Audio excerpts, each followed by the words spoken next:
வணக்கம் தஞ்சாவூர் மக்களே, இன்னைக்கு நம்ம பயல் சாரீஸ் இன்ஸ்டா பேஜில் பார்க்க போகிறத ஸ்பேஸ் சிலக் ட்ரெண்டிங்கான மாடல். இன்ஸ்டாவில் நல்லா ட்ரெண்டிங் டிசைன் தான் பார்க்க போகிறோம்.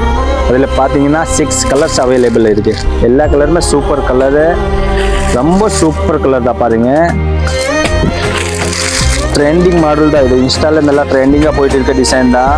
இதில் உங்களுக்கு எந்த கலர் பிடிச்சிருக்கா ஸ்க்ரீனில் கொடுக்குற நம்மளுக்கு வாட்ஸ்அப் பண்ணி ஆர்டர் பிளேஸ் பண்ணுங்க. நம்ம ஐடி ஃபாலோ பண்ணுங்க. ரேட்டு பார்த்தீங்கன்னா ரொம்ப கம்மி ரேட் தான், 799 மட்டும் தான். அதில் ஸ்டாக் பாருங்க, நிறைய ஸ்டாக் இருக்கு. உங்களுக்கு எந்த கலர் பிடிச்சிருக்கு ஸ்க்ரீனில் கொடுக்குற நம்மளுக்கு வாட்ஸ்அப் பண்ணி ஆர்டர் பிளேஸ் பண்ணுங்க. நம்ம ஐடி ஃபாலோ பண்ணுங்க. இப்போ ரம்ஜான் வந்துட்டே இருக்கு, டெய்லி நியூ கலெக்ஷன் வந்துட்டே இருக்கும். நீங்கள் ஏதாவது பிஸ்னஸ் பார்க்குறீங்களா, ஏதாவது சின்ன கடை வச்சுருக்கீங்களா, நம்ம கடைக்கு வாங்க எடுக்கலாம். இல்லை ஹோல்சேல் ரேட்டுக்கே நாங்கள் கொடுத்துட்டு இருக்கோம். ஓகே, பாய்.